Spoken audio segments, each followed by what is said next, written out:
Welcome to Extension Connection on Super Talk 1270. Thoughtful information and discussion with experts from both Burleigh and Morton County Extension Service offices. Extension Connection provides advice on family nutrition, issues in agriculture, lawn and garden, community leadership, homeowner concerns, and so much more. Live from the Super Talk 1270 studio, this is Extension Connection. Welcome to the Extension Connection. Today you have Ashley Stegman, the Burleigh County Extension Agent, Ag and Natural Resource Agent, visiting with you. We are pre-recorded, and so if you have any questions related to any of the topics or other questions that you have, please feel free to give us a call at our office. Our number is 221-6865. So today we are going to be visiting with our audience about a few different topics, a lot of agriculture topics, because we are in the time of the year where we're starting to see some of that harvest underway. We're seeing some of those small grain crops being taken. If you have driven across the state lately, which I just came back from South Dakota this weekend, we have seen a lot of harvesting of our small grains in full swing. And so just a gentle reminder to all our listeners and to our audience, if we do see any farm equipment, any large tractors, combines, semis, make sure that you're giving them enough space. And remember, they're producing our food for us. And so we want to just be cautious around them and give them the right of way. We don't want any types of accidents or anything out there. So just remember to be safe out there and keep an eye out. Like many seasons before, the 2016 growing season has presented a great deal of challenge for our farmers. But now it's time to bring those crops home. It doesn't seem like that long ago, just a matter of several weeks really, when we were patiently waiting for that snow to melt and the fields to warm, so farmers could once again get out to plant their seeds in the soil.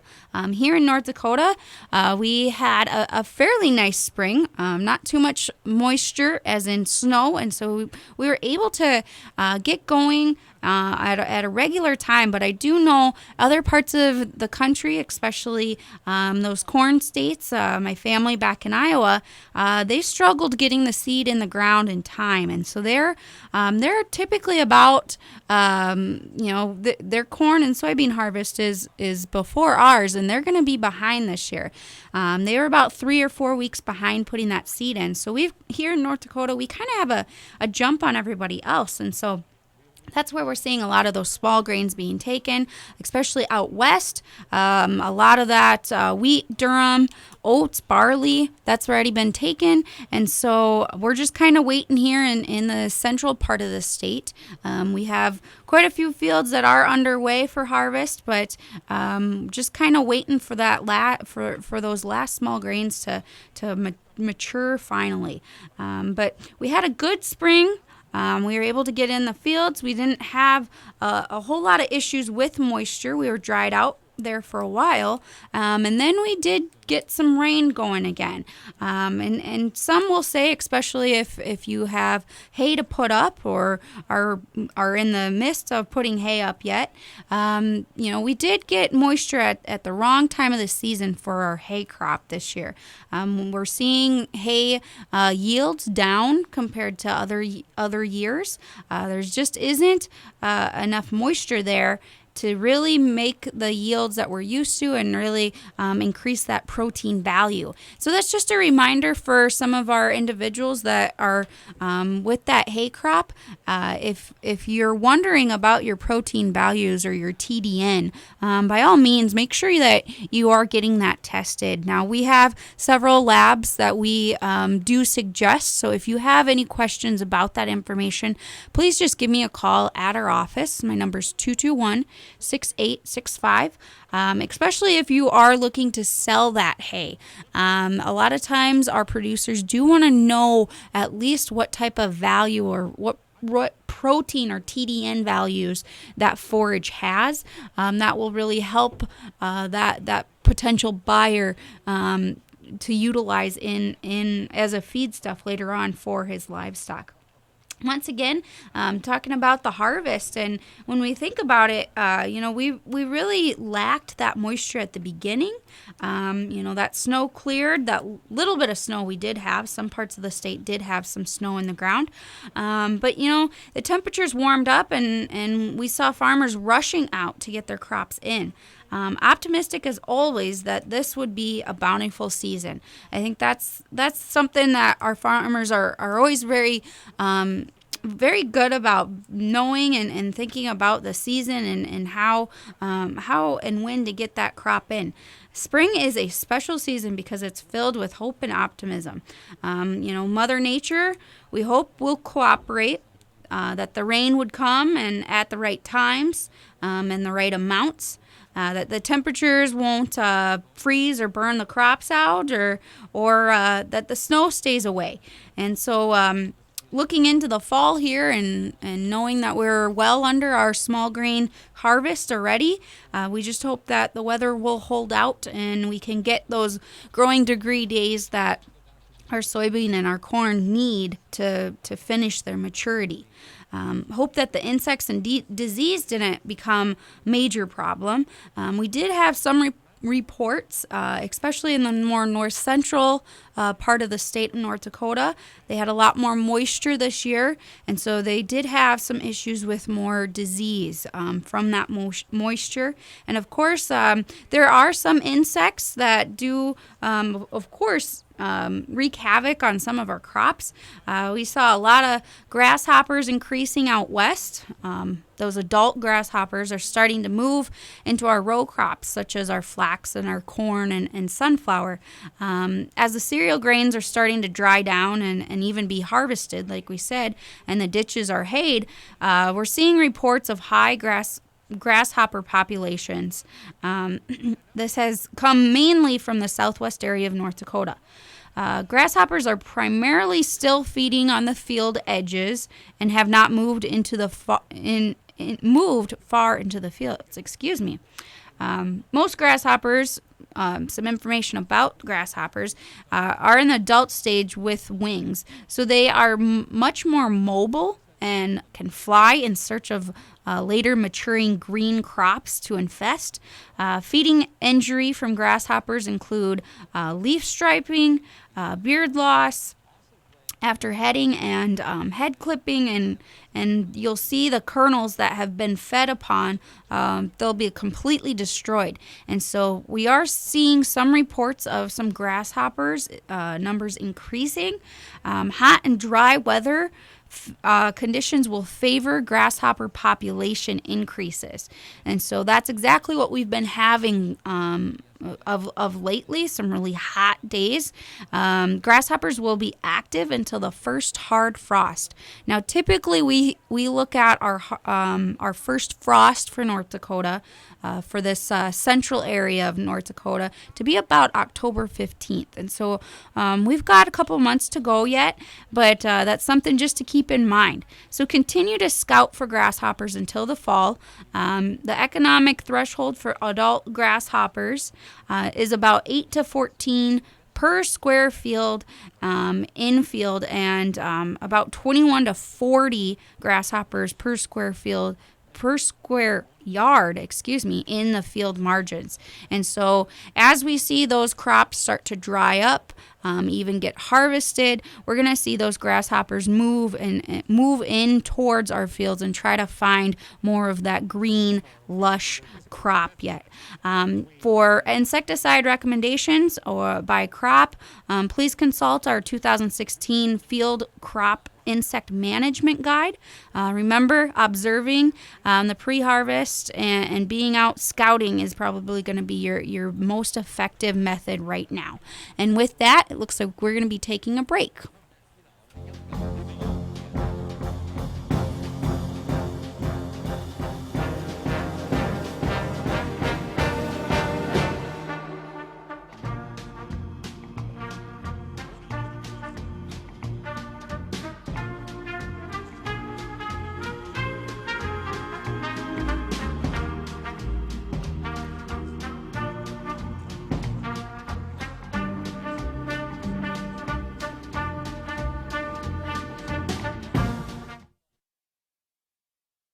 Welcome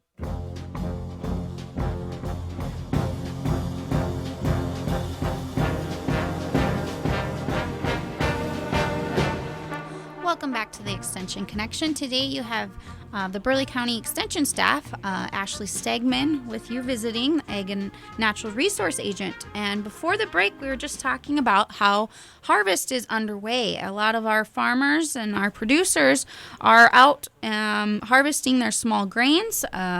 If you go farther to the west part of the state, you will see a lot of their small grains have been taken. And we're starting right now in the central part of the state. A lot of that harvest is underway. We were talking just before the break about Mother Nature and how she has cooperated somewhat with North Dakota in certain areas, and has been very beneficial for us. It looks like we have some really good potential yields for some of our crops out there. And just a reminder, we're talking about some insect and disease issues. Grasshoppers, they're increasing in numbers. We're starting to see more grasshoppers move into move away from the margins of the field and actually into the fields, looking for that more green, lush crop. And another insect that we are seeing cause some injury to canola are your flea beetles. The new generation of adult flea beetles emerge after mid-July. They feed again on that green foliage, developing in the green pods of the canola. Usually the upper and younger pods of that canola and later the seeded crops are most impacted. The feeding injury results in poor seed fill, premature pod drying and shriveled seeds, and even some pod shattering, and provides an entry point for any type of fungal growth that can happen in that canola plant, especially in the more moist or damp weather.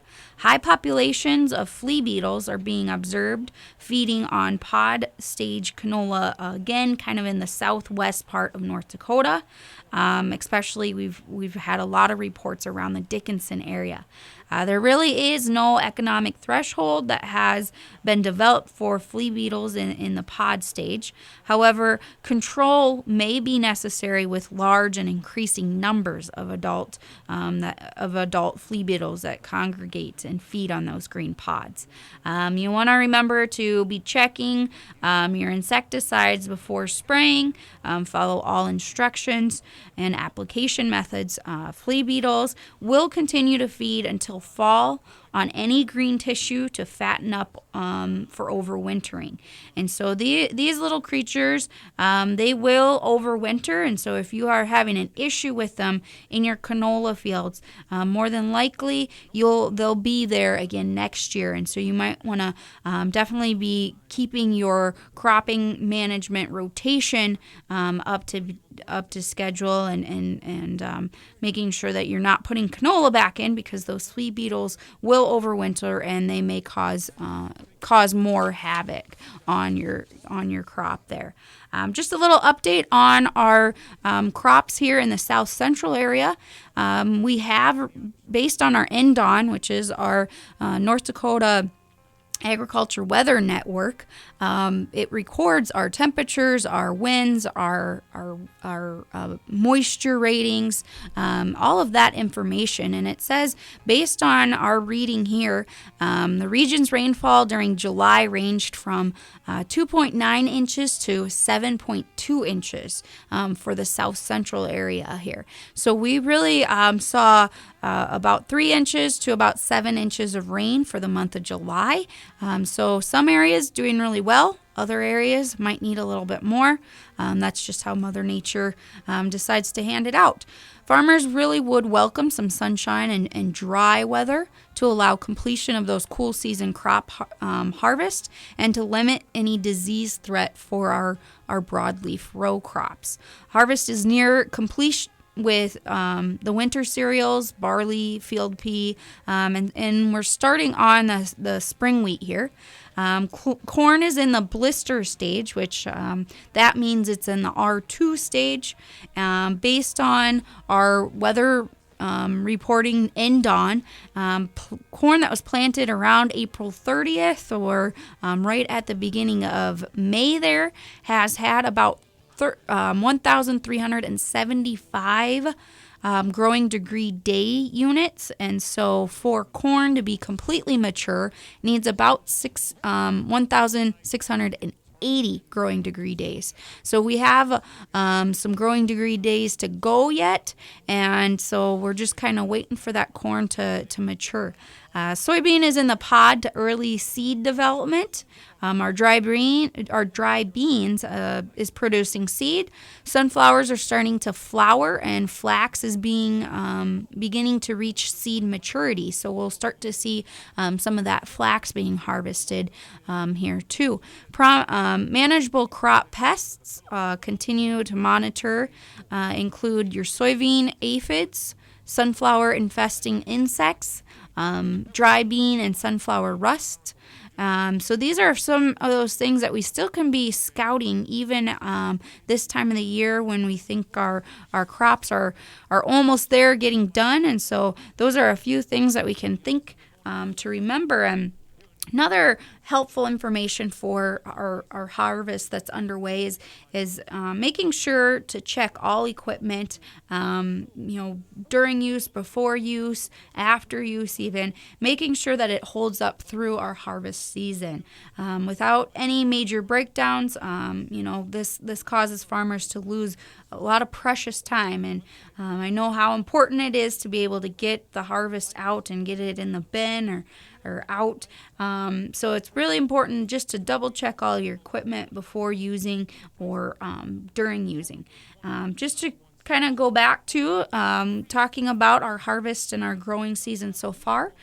Spring isn't a very busy time, and back when we had our farmers that were urged our farmers to exercise caution and to stay safe. It's important to get crops planted in a timely manner at optimal times, but it's even more important to come home at the end of the day to stay safe and sound.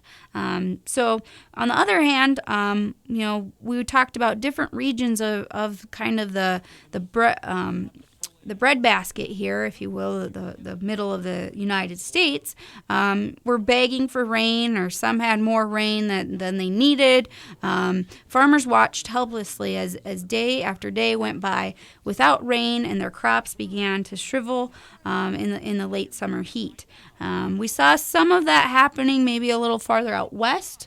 That's why some of our small grains were taken earlier because they just lacked the moisture. They didn't go completely without rain, but it was far less than what they were used to and what their crops needed. Still, somehow crops did grow, and now it is time to harvest those crops. Yields may not be as large as they were last year, but there is still a crop to harvest. And once again, we're urging our farmers to exercise caution and stay safe. Many crops are becoming ripe at the same time, and there will be a rush again to get those crops off at the optimum time. We understand that, and that's why we're asking to plan ahead. Be sure to eat and eat regularly and keep your strength up.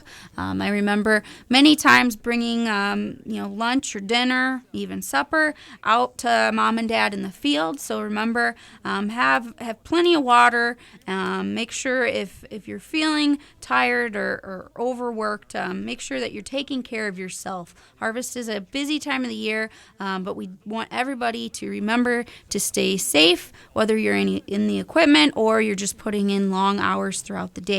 It's a busy time of the year, but we really encourage all of our farmers, our producers, to take care of yourself and your harvest. And remember if you see a farmer out there working, remember they're harvesting for your food to come to your table soon.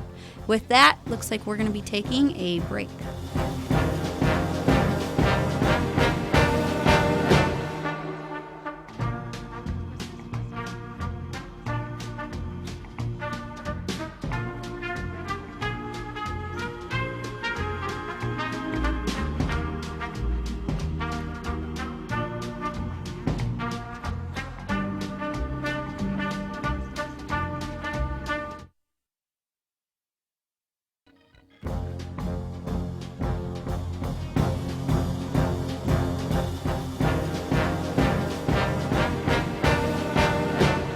Welcome to the Extension Connection. Today you have the Burleigh County Extension staff visiting with you. My name is Ashley Stegman. I'm the Ag and Natural Resource Agent, and this segment is pre-recorded, but if you have any questions on any of the information that I talk about today, or if you have any other questions, please feel free to give us a call. Our number is 221-6865. In the previous segments, we were talking about our farmers' harvest and all of about how our small grains are being taken and what pests and disease that might be out there, and how we need to keep on scouting our fields even though we're getting close to harvest, and how to remember to take care of yourself during harvest for our farmers and our producers. I know it can be a very busy and hectic time of the year, but it's very important that you not only take care of yourself, but you're taking care of your equipment that you're using and putting so many hours in. And again, we just want to say thank you to all our farmers and producers that are producing that crop that someday will end up on our dinner tables. Talking kind of about harvest, we're going to be switching gears a little bit and talking about harvesting and storing your garden vegetables. I know it's a joy of the summer to be able to pick some of that homegrown vegetables right outside your backyard. Actually, last night I ended up having to can about 6 pints of banana peppers. And so we are in the full swing of our garden harvest. Some of those earlier season crops are ready to be picked and to be harvested and stored. And so we do get quite a few calls on some of our produce and when we should harvest it and how long can we keep it without canning it or preserving it in some form. When harvesting your vegetables, be very careful not to break, nick, or bruise them. The less vegetables are handled, the longer they will last in storage, the higher quality they'll be. Harvest only vegetables of high quality. Rotting produce cannot be stored for very long and could spread disease to other stored vegetables. So if you have some vegetables that might have bruises on, or you're seeing some cankers or some end rot, you want to make sure that you're not storing it with other high quality produce. If you are going to utilize that, you want to make sure that you are cutting away the defected area and making sure that you're getting that disposed of carefully. Different vegetables need different storage conditions. Not everything can just go in the vegetable drawer in the fridge. So temperature and humidity are the main storage factors to consider. Really, there's three combinations for a long-term type storage. Your first one is going to be probably your cold and dry. Now, your cold and dry, that's going to be more typical of your home refrigerator. That's going to be 40 degrees, around 40 degrees, 50 to 60 percent relative humidity. So you just want to make sure that you're remembering that your home, your refrigerator is generally your cold, dry area. When you're looking for a cool, dry area, that typically is going to be probably your basement.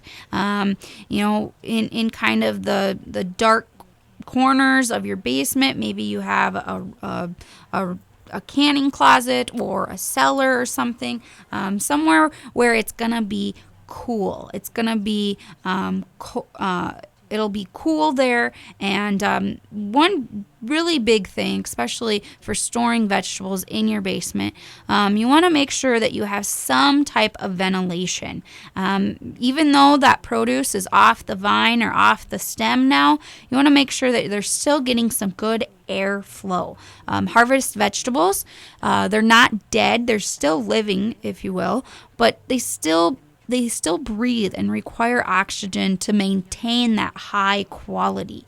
So you just want to make sure that you have some ventilation in that basement, even if it's just a small fan that you have going on low speed, that would work as well. The third type of long storage you could have is a cold moist type of storage. Now that cold moist type, that's going to be for temperature wise, that's going to be 32 to 40 degrees. That's going to be if, say, you have some of those herbs that you have, you want to make sure that you have those herbs in a jar with water, and then by putting a bag over top of them. So you're creating that almost humidity in that bag for that plant.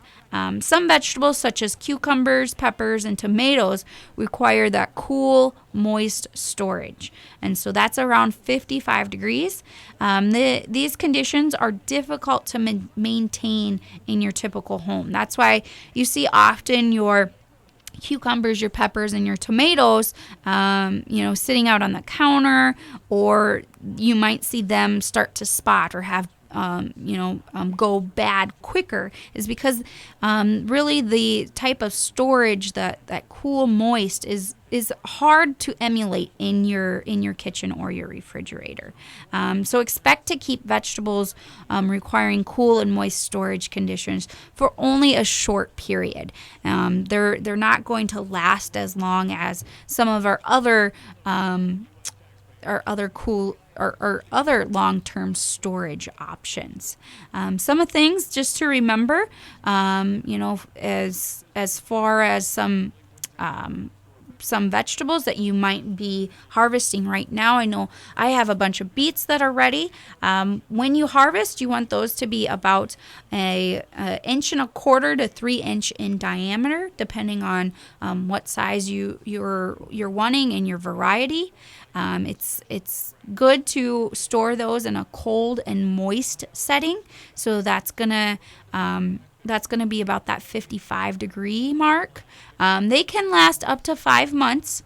You want to store those without the tops. You want to make sure to take off the tops. Another one that you would store without the tops is going to be your carrots. And to harvest those, you should be harvesting when they're about 1 inch in diameter. Another cold, moist, around 55 degrees. They can last a little bit longer. They're going to be in 8 months, good for storage. And of course, I've seen a lot of stands for sweet corn, or if you're buying sweet corn from the store, when to harvest. Just yesterday, I actually ended up helping with the hunger-free garden sweet corn patch that Commissioner Goring has south of Bismarck at Lincoln Oaks there. And so we harvested a bunch of sweet corn for the Great Plains Food Bank. And just information on when to harvest your sweet corn and how to store it. The silks, that's the hair type substance of that sweet corn. And it's when that's dry and brown, and the kernels should be milky when cut with a thumbnail. Again, a cold and moist storage is needed, so around that 55 degree mark. This sweet corn actually has a fairly short window for storage. It's only about 5 days. Growing up in Iowa, we grew a lot of sweet corn, and we had acres of sweet corn, and I know we would pick it in the early morning. That's the best time to pick, and then we would end up freezing it or preserving it, storing it in some way, but it had to be done fairly quickly. It wasn't something you could just sit around and do. And so with that, it looks like we are going to be taking a break, and when we come back, we will continue talking about harvesting and storing of our vegetable produce.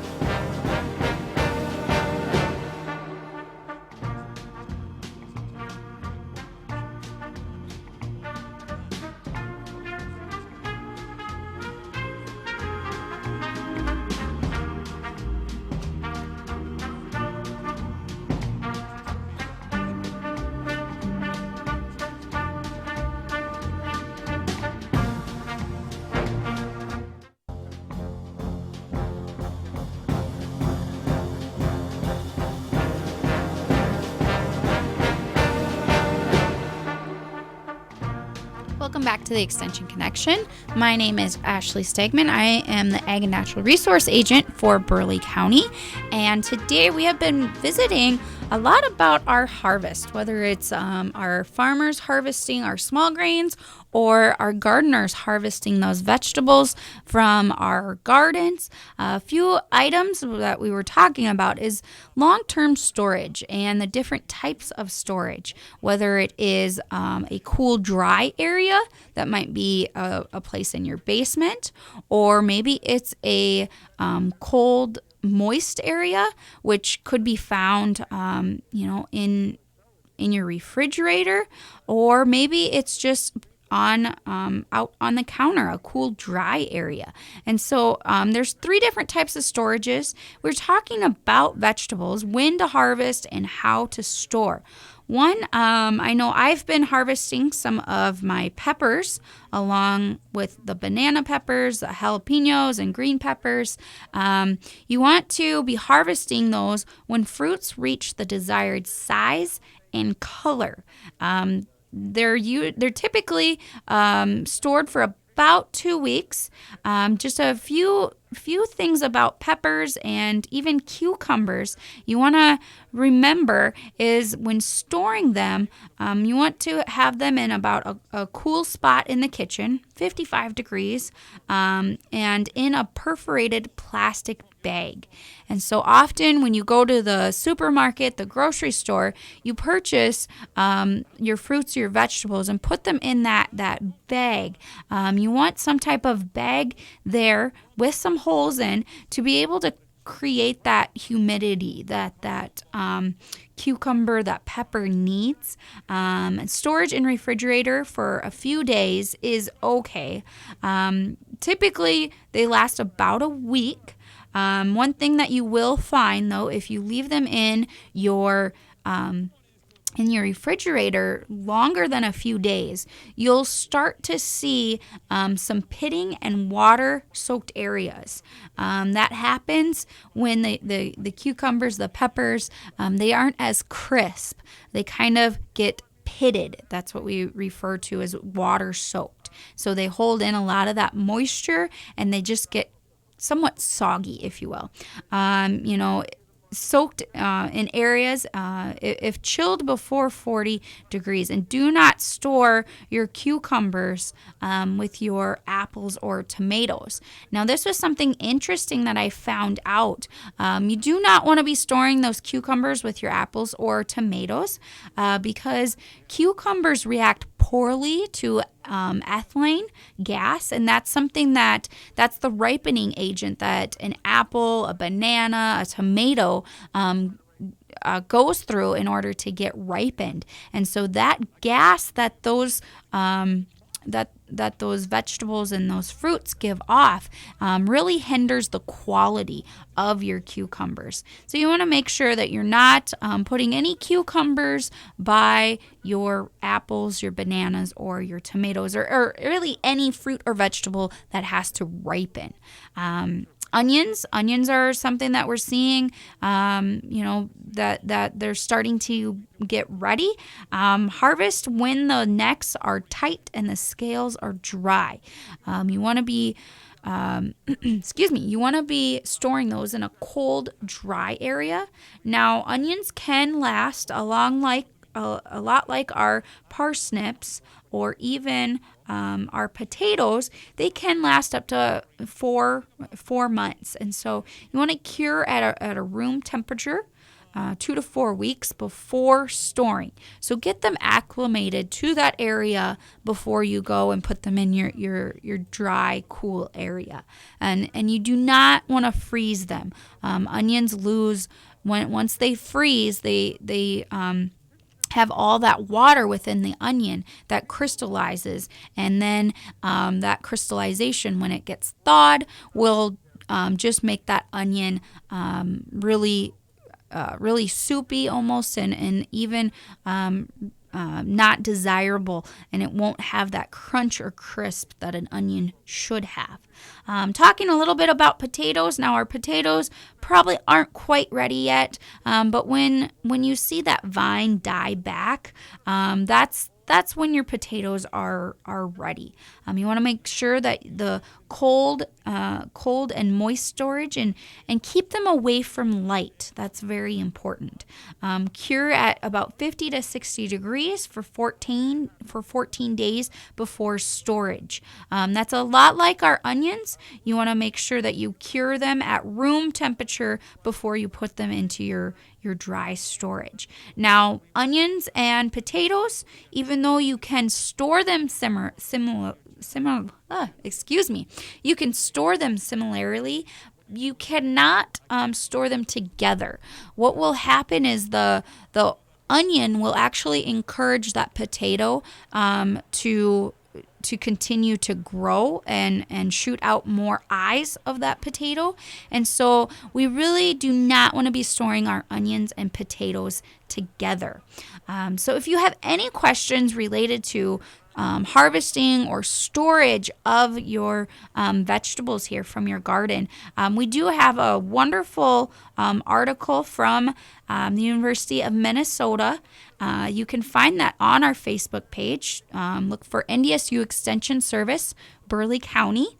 And we have a wonderful post that helps with all this information about harvesting and storing of your vegetables. So just take a look, and if you have any other questions for a certain type of vegetable that wasn't talked about, you can either give us a call, 221-6865, or take a look on our Facebook page or our website, and you'll be able to find this information too.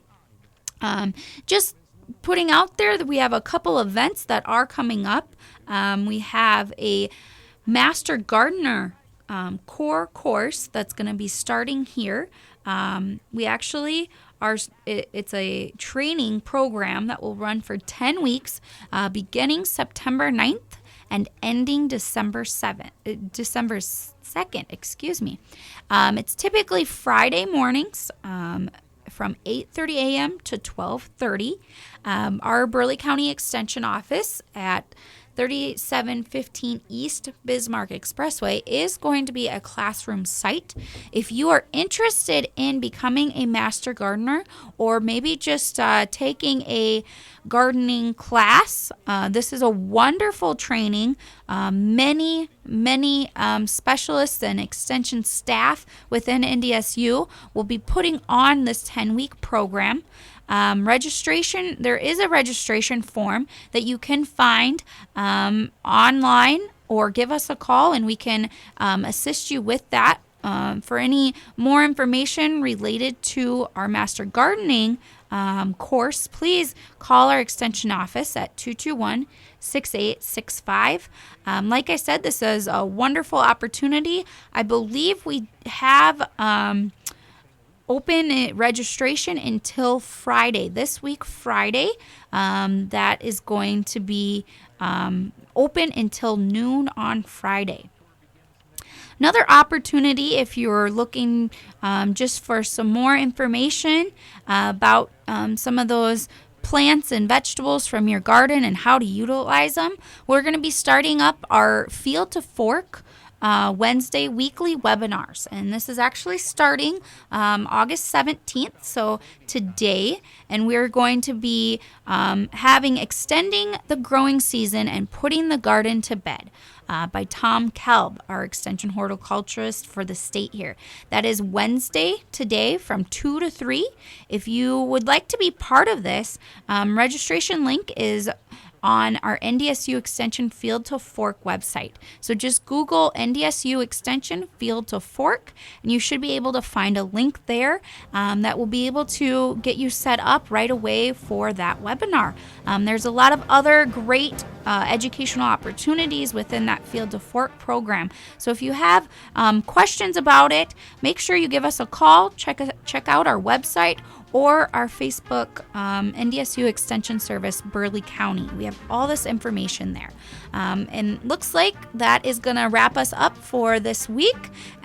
We hope to visit with you in another 2 weeks.